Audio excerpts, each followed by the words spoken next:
नमस्कार। नमस्ते। नमस्ते।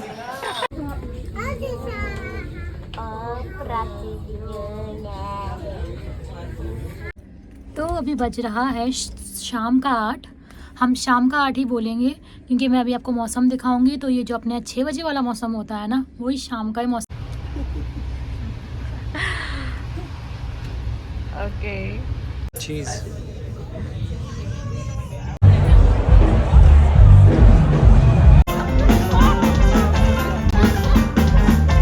स्विट्ज़रलैंड जाने का अगर प्लान कर रहे हो तो ये वीडियो आपके लिए बहुत यूज़फुल होने वाला है, क्योंकि मैं शेयर करूंगी आपसे कुछ ऐसी टिप्स जो समझो ये पूरी यूट्यूब की जितनी भी स्विट्ज़रलैंड वाली ट्रैवल ब्लॉग की वीडियो का निचोड़ और खुद का experience. Hello my YouTube family, कैसे हैं आप सब? आई होप आप सभी अच्छे हों, और अगर थोड़े बहुत अच्छे ना भी हों तो मेरी वीडियो देख के आप लोगों को मज़ा आ जाए। So without any further delay हम शुरू करते हैं अपनी वीडियो। तो आज की वीडियो थोड़ी सी इन्फॉर्मेटिव होने वाली है कंपैरिजन टू ब्लॉग। मतलब मैं थोड़ा थोड़ा ब्लॉग के सीन्स दिखाऊंगी, बट मेन जो है वो आज की थोड़ी इन्फॉर्मेटिव हो जाएंगी। मतलब जैसे आप स्विट्ज़रलैंड की गाइडेंस के बारे में। तो सबसे पहला पॉइंट कवर करते हैं कि स्विट्ज़रलैंड कब जाएं, किस सीज़न में सबसे बेस्ट रहेगा, इधर समर्स में या मतलब आपका विंटर्स में।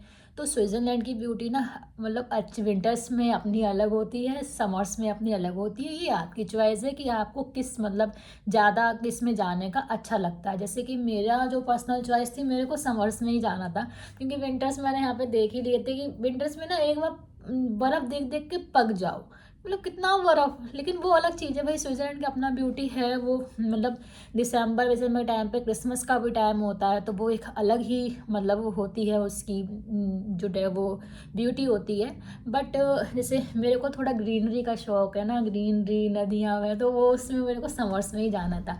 लेकिन अगर बात करते हैं ना बजट के प्रोस्पेक्टिव से, कि देखो भाई हर चीज़ सही है, बट बजट भी देख के चलना रहता है कि हाँ बजट का मतलब हमारा बहुत ज़्यादा इन सब चीज़ों में वो ना हो। तो उस अब वैसे भी मतलब आप समर्स और विंटर दोनों ही इंजॉय कर सको, तो उसका बेस्ट टाइम वैसे यही चल रहा है। सितंबर अक्टूबर वाला जो ये टाइम चल रहा है, वो बेस्ट टाइम है बजट के अकॉर्डिंग, क्योंकि इस समय क्या है, ग्रीनरी भी पूरी तरह से ख़त्म नहीं हुई है। देखा जाए तो मतलब विंटर्स आ गया है। हम लोग अभी भी बाहर जाते हैं तो जैकेट वगैरह प्रॉपर कैरी करके जाते हैं। अंदर नहीं है ठंड, क्योंकि अंदर वुडन के ये सब रूम बने हुए हैं, तो अंदर तो बिल्कुल भी मतलब हमें ठंड नहीं लगती, पर बाहर आप बिना जैकेट के नहीं निकल सकते। तो इस ये है कि, लेकिन ये भी है कि ग्रीनरी बिल्कुल पूरी तरीके से ख़त्म नहीं हुई है। सब बना ऑटम अभी आया नहीं है, स्टार्ट हुआ है आना।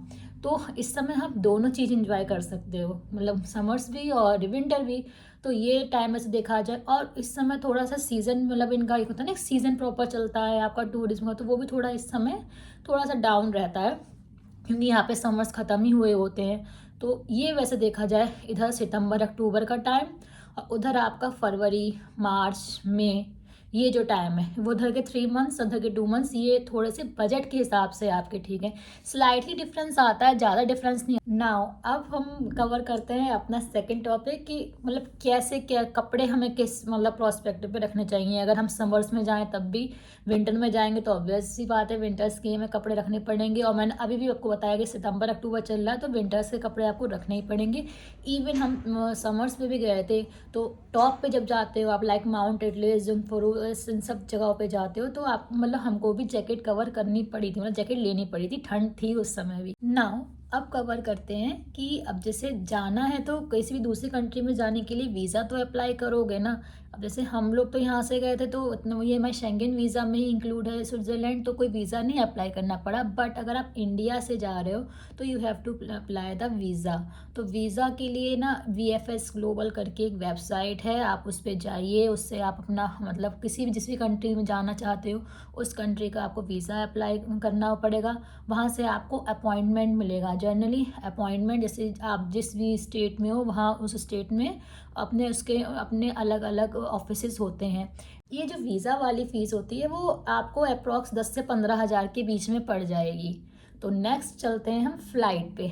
देखो फ़्लाइट का भी ना एक ये है कि जितनी जल्दी आप कर लोगे ना उतना ही आप मतलब फ़ायदे में रहते। बुदापेस्ट से ज़्यूरिख या बर्न की मतलब फ़्लाइट्स काफ़ी मिलती हैं, लेकिन मेरे को थोड़ा सा वो ट्रेन वाला सफ़र मतलब इन्जॉय करना था, क्योंकि ना हम जब जाते हैं स्विट्ज़रलैंड में तो ऑस्ट्रिया के कुछ बॉर्डर्स मतलब क्रॉस करके जाते हैं। तो वो जो नेचुरल ब्यूटी थी, मतलब सुबह सुबह उठ के एकदम वहाँ वो नज़ारे दिख रहे थे हम लोगों को, तो मतलब होता है ना सारी आपकी जो आप रात भर थके वके हो या जो भी है वो सब आपकी दूर हो जाए।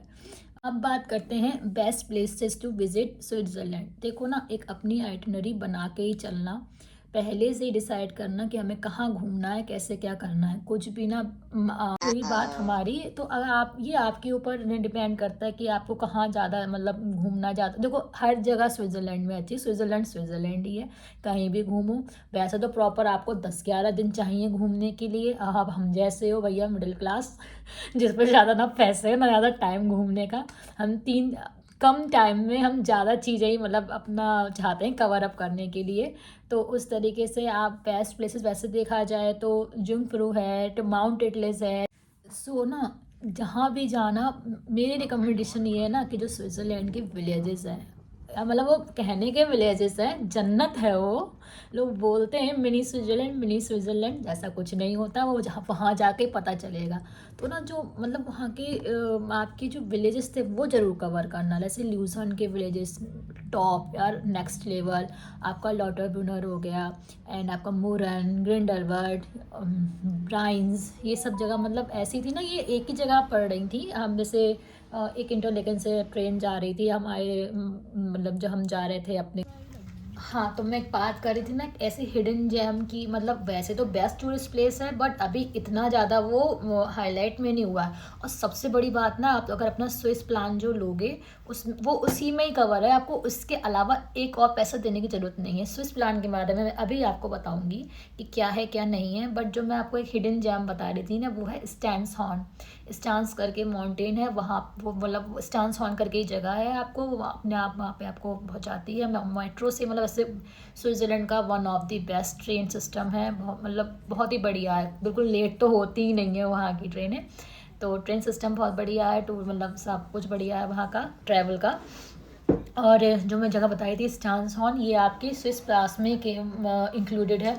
उसमें आपको ना ओपन केबल कार मिलेगी, और माउंटेन एक मतलब ट्रेन भी है उसमें, पैरानॉमिक ट्रेन है, वो भी उसी में मतलब आपके स्विस पास में ही इंक्लूड है, एक पैसे देने की ज़रूरत नहीं है। ओपन कार है और बहुत अच्छा व्यू है, आप वॉक करके भी जा सकते हो, तो मतलब बढ़िया जगह लगी। और मुझे सबसे अच्छा ना, हम इंडियंस को फ्री वाली चीज़ें बहुत अच्छी लगती हैं, उसमें आपको एक पैसा भी देने की ज़रूरत है नहीं, वो आपका स्विस प्लान में कवर रहेगा।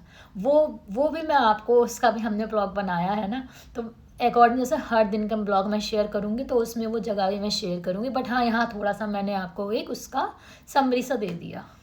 तो अब बात करते हैं वहाँ पे ट्रैवल आप कैसे करोगे, मतलब घूमोगे इधर से उधर, उधर से कंट्री।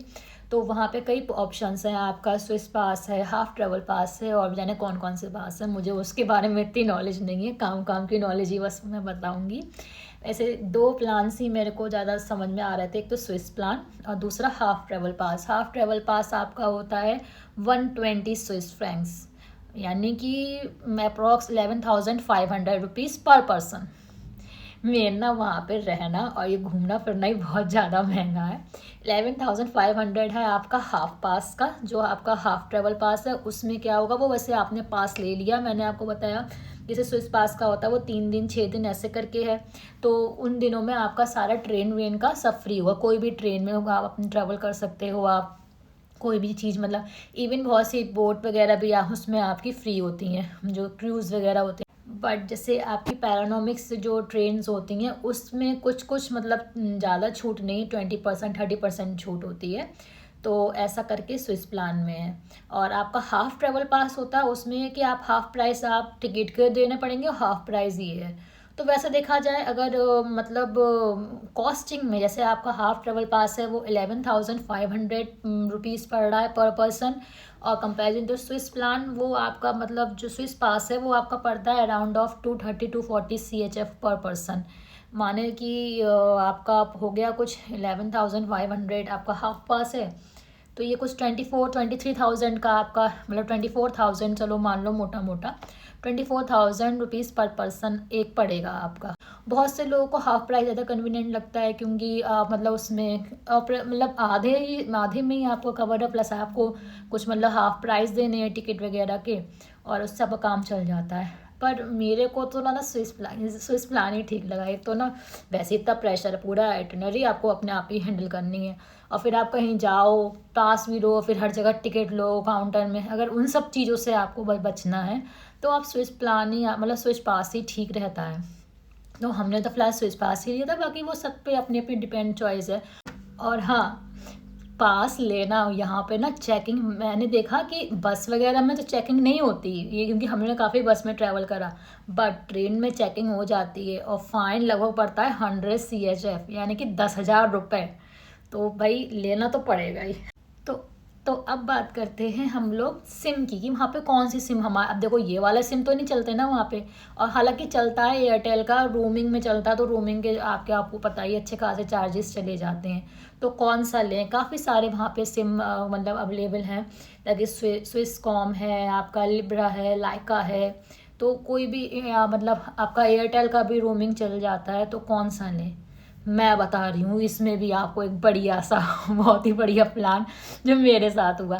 अब वो कंडीशन पे डिपेंड करता है कि वो स्कीम अभी चल रही है नहीं चल रही, बट हमारे साथ तो यही हुआ।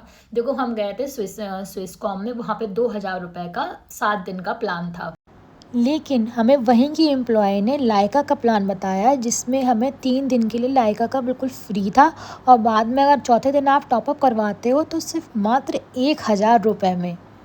इंटरनेट भी औसम था, हमने हर जगह चलाया उसका इंटरनेट, बहुत बढ़िया। तो लेना सिम, लिब्रा की सिम लेना, मैं हम लोग उधर उधर भटकना मत, क्योंकि ये चीज़ मैं आपको एक ना बोनस पॉइंट, अगर वीडियो में बने हो तो बहुत ज़्यादा आपको फ़ायदा पहुंचने वाला है। हाँ, तो अब बढ़ते हैं नेक्स्ट टॉपिक पे। Next topic and most important topic जो कि है फूड। ये एक ऐसा टॉपिक है ना जो आपका ना अच्छा बजट भी बिगाड़ सकता है अच्छे से, क्योंकि स्पेशली मेरे साथ तो ये होता है ना कि जब मुझे भूख लगती है तो मुझे फिर कुछ नहीं दिखता, कोई बजट नहीं, कोई कैलकुलेशन नहीं।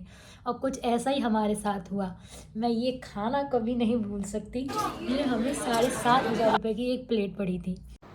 तो अब ये क्यों हुआ, कैसे हुआ, ये मैं आपको अपने आने वाले ब्लॉग में बताऊंगी, क्योंकि अभी अगर बताने लगी तो वीडियो बहुत ही लंबा हो जाना है। तो अभी के लिए मैं आपको बताऊंगी बेस्ट सुपरमार्केट फॉर फूड, जो कि है कूप और मिग्रोस। हाँ, तो वहाँ पे सबसे ज़्यादा उनकी बेस्ट है, एक तो कूप, दूसरे मिग्रोस। तो कूप आपको, मैंने तो हम लोगों ने कूप ही हर जगह दिख रही थी, कभी किसी भी आप स्टेशन पे जाओ, रेलवे या किसी में, तो कूप तो वहाँ पे मिल ही रहा था। तो फिर हम कूप से ही कुछ सामान ले आए। देखो अगर नॉन वेजिटेरियन का ज़्यादा नहीं पता, उनके पास बहुत सारे मतलब हालांकि होते हैं ऑप्शंस, मतलब बहुत सारे क्या, कंपैरेटिवली वेजिटेरियन से तो खैर ज़्यादा ही होते हैं।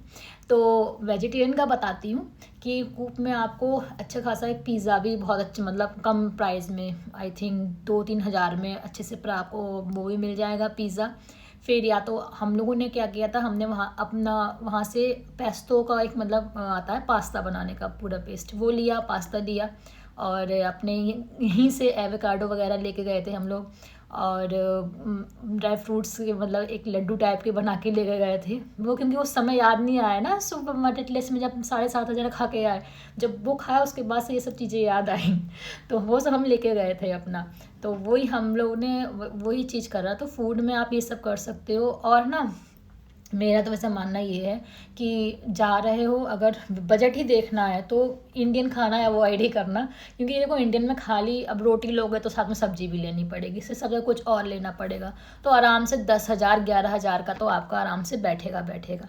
बट हाँ, एक होता है ना कि हम इंडियंस में जब तक रोटी ना मिले, इंडियन खाना नहीं मिले, भले चाहे गए वहाँ पे ही हैं, पर इंडियन खाना तो चाहिए, और वहाँ पे इंडियन रेस्टोरेंट की कोई कमी नहीं है। तो उसमें क्या करें, उसमें ये कर सकते हो कि हम लोग जब इंटरलेकन में घूम रहे थे, वहाँ पे बहुत सारे थे इंडियन रेस्टोरेंट, बट ना आप जो लोकल वहाँ के रेस्टोरेंट हैं वहाँ पे भी थोड़ा सा ना उनके मेन्यू को थोड़ा सर्च करना। हमने वही किया था, वो खाना भी मैं आपसे शेयर करूँगी। वो बहुत ही बढ़िया, बस खाली उन्होंने सब्जी दी थी, मतलब मिक्स सब्जी थी सारी, बीन्स वगैरह सब, उसमें काजू वाजू भी पड़े थे।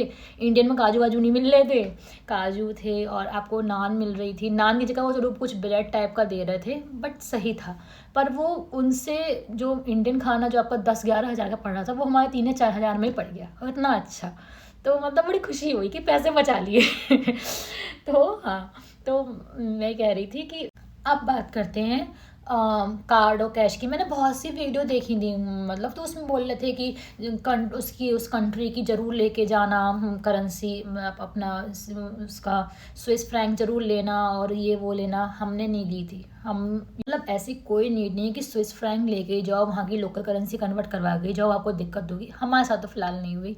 और ऐसा नहीं कि हमने अलग अलग जगहों पे भी अलग अलग वो करा, तो ऐसा नहीं था। यूरो वहाँ पे इजीली एक्सेप्टेबल थे, तो करेंसी का ऐसा कोई लोचा नहीं है, आप लेके जा सकते हैं। बाकी रहा हमारा रहने का, तो अब रहने का वैसे तो अगर रहने के लिए देखा जाए, अगर बजट के अकॉर्डिंग, तो आप हॉस्टल में भी रह सकते हो, आप एयरबीएनबी में भी रह सकते हो। हम लोग का एयरबीएनबी का 3 दिन का पड़ा था 22 हज़ार का, दोनों का।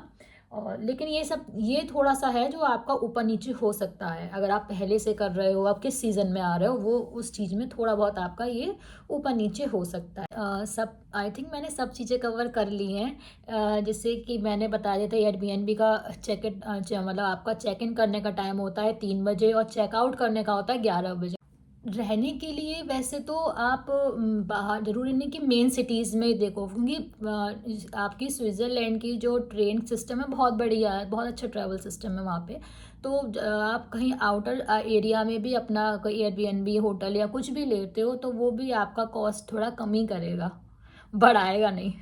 अच्छा, अच्छा, एक और चीज़ बात, अभी जिसमें हम एयरबीएनबी पहले रहे थे, उनमें थोड़ा इंडियन का इंप्रेशन अच्छा नहीं पड़ा था भाई हम लोगों का, क्योंकि ना पता नहीं होता थोड़ा कल्चर, जैसे कि हम लोग को वो होटल वाली आदत रहती है।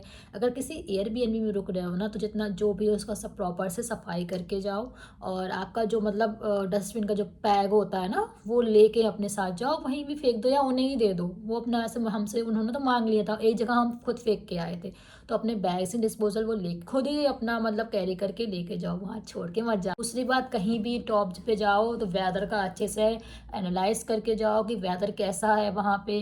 फ़ायदा नहीं कि आप उतने ऊपर जाओ और वहाँ पे बादल बादल आ गए तो व्यू कुछ मिलेगा नहीं, कोई फ़ायदा नहीं। तो वेदर की फोरकास्टिंग देख के जाओ, वेदर बदलता रहता है, ठीक है। तो मैंने आपसे सारे पॉइंट्स सब कवर कर लिए कि कैसे वहाँ अप्लाई करोगे वीज़ा, रहने का, खाने का, वहाँ पे घूमने फिरने का, बेस्ट प्लेसेस जाने के लिए। अगर कुछ तब भी आपको कुछ क्वेरी रहती तो आप मुझसे पूछ सकते हो। तो अब आते हैं इस वीडियो के एंड पॉइंट पे, यानी कि टोटल बजट। एक हम नॉर्मल बजट लेके चल रहे हैं, ज़्यादा हाई फाई भी नहीं, ज़्यादा मतलब जैसे कि बहुत चीप भी नहीं। और उस हिसाब से अगर आप देखो फ़्लाइट लेते हो तो 55 से 60 की कुछ पर पर्सन बता रही हूँ, 55-60 की कुछ आपकी फ़्लाइट पड़ जानी है। फिर मैंने आपको बताया 10 से 15 हज़ार आपका वीज़ा फ़ीस जाएगी। फिर प्लस आपका स्विस प्लान का, मैंने जो स्विस पास है वो बताया था, वो आपका अराउंड ऑफ 24,000 पड़ता है। और रहने वहने का भी देख लिया जाए, 7 से 8 हज़ार रुपये का एक दिन का, एक पर्सन के लिए। तो अगर हम सारा कुछ मिलाएं, 55 से 75,000 तो पड़ना ही पड़ना है पर पर्सन। 75,000 तक, 75,000। अब वो ज़्यादा भी हो सकता है, थोड़ा कम भी हो सकता है। अच्छा, मैंने इसमें ना कोई वो नहीं आपकी ऐड करी, क्या बोलते हैं, एक्टिविटीज़ जो वहाँ पे, और जैसे आपके पैराग्लाइडिंग है और भी कई एक्टिविटीज़ होती रहती हैं वहाँ पे, तो वो ना आप करते हो, सीधा सीधा घूमते घामते ही हो बस। इंक्लूड कर सकते हो, कुछ चीज़ें आप हटा सकते हो वो, मतलब लेकिन एक थोड़ा सा लमसम एक बता रही हूँ, तो मतलब मिनिमम लमसम मिनिमम बता रही हूँ। मिनिमम आपका 75,000 तक में मतलब हो सकता है। तो आई होप आपको कुछ इससे नॉलेज मिली हो वीडियो से। अगर थोड़ा सा भी इंफॉर्मेटिव लगा हो, कुछ थोड़ा सा भी ना 1% भी, तो लाइक करो वीडियो को, और सब्सक्राइब करो चैनल, अगर चैनल पर नए हो। और भी वीडियोस हैं वो भी देख सकते हैं आप, एंड शेयर कीजिए और थोड़ा सा मेरे को इंकरेज कीजिए, क्योंकि मैंने ये वीडियो बना के बहुत पहले से रखा था, बट वही है ना कि टाइम नहीं मिल रहा था मेरे को सब कुछ सही से करने का। बट अब मैं बैक टू बैक सब वीडियोस लाऊंगी स्विट्ज़रलैंड की ही।